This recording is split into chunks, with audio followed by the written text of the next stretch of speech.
जिस्मों से गुजर कर अगर नजरिया बदल जाए तो सामने यार की सूरत नजर आ जाए. वा वा. हा जर दृष्टिकोन आपण बदलला तर सगळंच बदलतं. आपल्याला पहिली गोष्ट म्हणजे आपल्याला सगळ्यांमध्ये जर आपण दुसऱ्याला परक समजायचं चालू केलं, नाही हा माझा मुलगा आहे, मी याला दूध पोळी देते, हा माझ्या जावेचा मुलगा आहे तर याला थोडंसं कमी देते, पाणी टाकून देते किंवा भाजी देते, मी याला असं देते, मी त्याचं तसं करते, हे आपलं जवळचं दुसऱ्याचं परक, हे जेव्हा तुम्ही करतात तेव्हा खरी पापाची सुरुवात होते. आणि हे आपलं म्हणजे असं आहे की हे आपल्या समोर पुढे चालून येते. हा कलियुग आहे म्हणतात, मी काही एवढी ज्ञानी नाही आहे, पण हेच 10-5 वर्षांनी 15 वर्षांनी याचेच परिणाम आपल्या समोर येतात. त्याच्यामुळं समोरचा आपल्यासोबत कसा वागू राहिला, काय वागू राहिला याच्याशी आपल्याला काहीच घेणं नाही. तो किती वाईट वागू, आपलं जे आहे ते आपण करा. त्याच्यामुळं आपलीच शिदोरी चांगली तयार होऊन राहिली, आपलंच भविष्य चांगलं होऊन राहिलं, याचा आशीर्वाद आपल्या मुलाला मिळते, आपल्याला मिळते. आणि विशेष म्हणजे आपल्या आयुष्यात राम येतो. आणि राम म्हणजे आपलं तब्येत चांगली राहणं, म्हणजे आरोग्य चांगलं राहणं मेन हे आहे. धनसंपत्ती तर सगळेच कमवतील आणि ते काही टिकत नाही.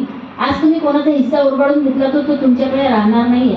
तो 4 दिवसांनी तुमच्या मुलांच्या गोष्टी म्हणा किंवा कोणत्याही गोष्टी म्हणा तो परत द्यावंच लागते. त्याच्यामुळं प्रत्येकात राम पाहणं सुरू करा, आपोआप सगळ्या गोष्टी म्हणजे तब्येतही चांगली राहते, संपत्तीही चांगली राहते आणि संततीही चांगली राहते. आणि माणसाची सगळ्यात महत्त्वाची गोष्ट म्हणजे आपली संतती ठीक निघणं, आपलं हे महत्त्वाचं आहे. त्याच्यामुळं सगळ्याला आपलं समजणं हे महत्त्वाचं आहे. आणि कसं आहे की माणसाच्या आयुष्यात असा कधीतरी असा बदल होते, कोणीतरी येतं. जसं माझ्या आयुष्यात जयाताई आली, माझ्यामुळे आणखी कोणाच्या आयुष्यात कोणीतरी नवीन येईल. कोणी आपलं कितीही राग करो, तिरस्कार करो किंवा काही करो, त्याच्याशी आपल्याला काही घेणं नाही. आपण त्याच्यावर जर म्हणजे हे बोलण्यापुरतं नाही आहे, पण जर खरोखर नाही अनुभव घेऊन आले की आपण जर सगळ्यांना आपलं समजलं तर चांगलंच होते आयुष्यात.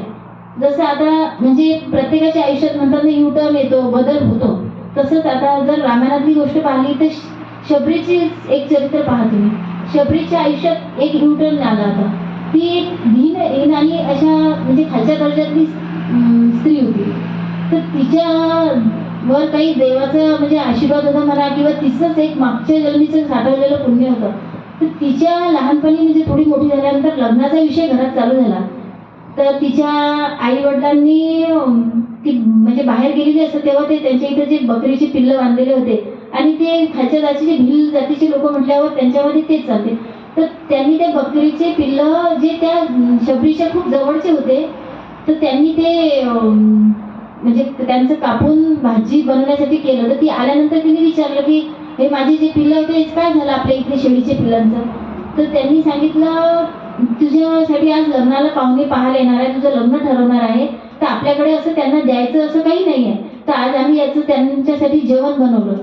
ते तिला खूप वाईट वाटलं. ती गोष्ट तिच्या मनाला लागली की नाही आपल्या चांगलं घडण्यासाठी आज ही 3 जीव गेले, हे जर असं चालू राहिलं तर हे ठीक नाही आहे.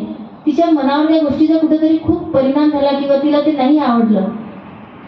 म्हणून मग तिने काय केलं की घरातल्यांना सांगितलं की मला लग्न नाही करायचं, माझ्यासाठी ह्या गोष्टी तुम्हाला करायचं काही काम नाही आहे. पण ते आई वडील असतात, आई वडिलांचं मेन ध्येय असं असते की आपल्या मुलांचे लग्न, आपल्या मुलांचं भविष्य. तर तिला वाटलं होतं की हे आज न उद्या परत आपल्या नशिबात आपली आई हे करणारच आहे. त्याच्यामुळे त्यांनी काय केलं की रात्रीची घर सोडून त्या निघून गेल्या. तर त्या अशा समाजात राहिल्या नाही. त्यांना वाटलं समाजात जर राहायचं तर आपल्यासमोर ह्याच गोष्टी येणार. त्याच्यामुळे त्या खूप दूर म्हणजे जंगलात गेल्या आणि मातंग ऋषीच्या आश्रमात राहायला लागल्या. तर तिथेही आता ऋषीमुनी म्हटल्यानंतर त्या हीन जातीच्या असल्या तर त्यांना माहित होतं की हे आपली सेवा घेणार नाही समोर आल्यानंतर. त्याच्यामुळे त्या काय करायच्या की ते ऋषीमुनी उठायच्या आधी सगळं ते आश्रम झाडून घेणे, झाडांना पाणी टाकणे, हवनासाठी लाकडं आणून ठेवणे, फुलं आणून ठेवणे, त्यांच्यासाठी कंदमुळे फळं आणून ठेवणे, हे सगळं करून त्यांच्या दृष्टीआड ते उठायच्या दृष्टीआड होऊन जात होती. असं खूप दिवस चाललं. मग मातंग ऋषींच्या लक्षात आलं की हे एवढं सगळं कोण करून राहिलं. मग मातंग ऋषींनी